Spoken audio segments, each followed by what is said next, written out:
Australia's neighbouring waters are home to beauteous, biodiverse ecosystems of unparalleled wonder. The Australian government has always encouraged the protection of our marine parks, and a recent announcement by our government supports that. Only a few weeks ago, we announced the largest ever single investment in the protection of the Great Barrier Reef, totalling $500 million. However, one Google search made me realise that there is still work to be done in protecting the Great Barrier Reef. The statistics are certainly alarming. Each year, 180 million tonnes of toxic waste is dumped into our oceans. In waters around Australia, there are, on average, 4,000 microplastic fragments per square kilometre, although some hotspots have concentrations of around 15 to 23,000. Further, 100,000 marine creatures die every year from plastic entanglement, and these are only the ones that have been found. Finally, scientists have declared 200 marine areas amounting to the size of the UK as dead zones where no life organisms can grow. Australia's beaches and coral reefs have been detrimentally affected by this futile dumping of waste. Contrary to popular belief, our beaches aren't littered with plastic dumped a million miles away and brought here by ocean currents. Our beaches are littered with the plastic remnants of our own consumption. But what litters our waters isn't merely solid plastic waste. Large amounts of toxic liquids, including dredged materials, industrial waste, sewage, sludge and radioactive waste, are illegally dumped in waters near our island home. Moreover, operational discharges from ships, such as sewage, galley scraps and cargo residues, are also tipped into our bordering oceans. And given the fact that at any one moment 5 to 6 million shipping containers are sailing the world's ocean, these operational discharges amount to a vast proportion of waste.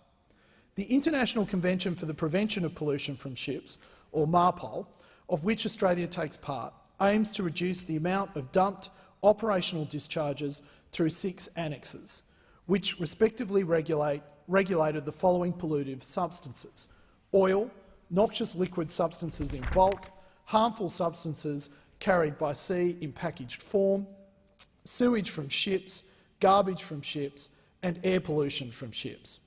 These annexes are made Australian law via the Protection of the Sea Prevention of Pollution from Ships Act 1983.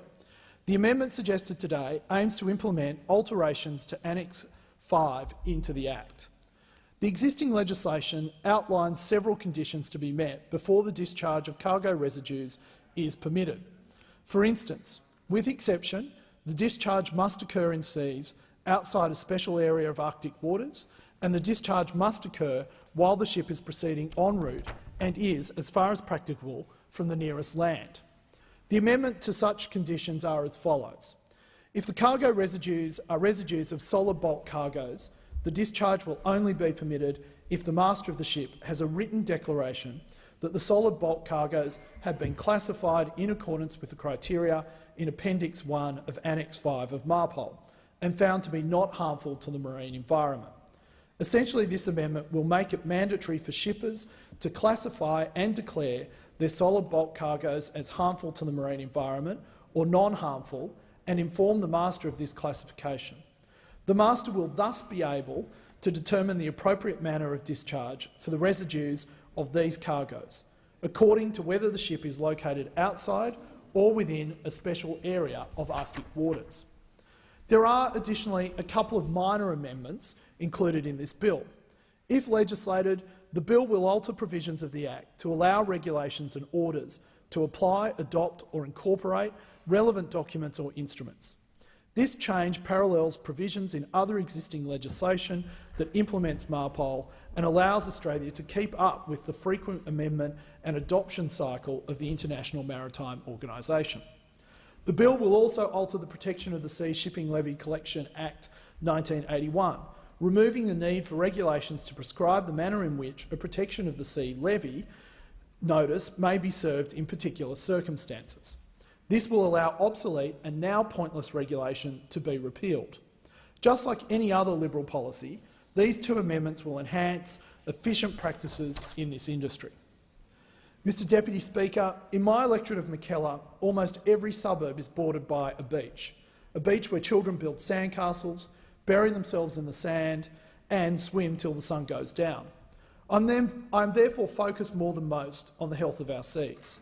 We must ensure that our water, in which our children and my daughter swim, remain free of toxic substances and grimy waste. Scientific research has shown that polluted oceans potentially engender hormonal and reproductive problems, nervous system damage, kidney failure, Parkinson's, Alzheimer's and heart disease.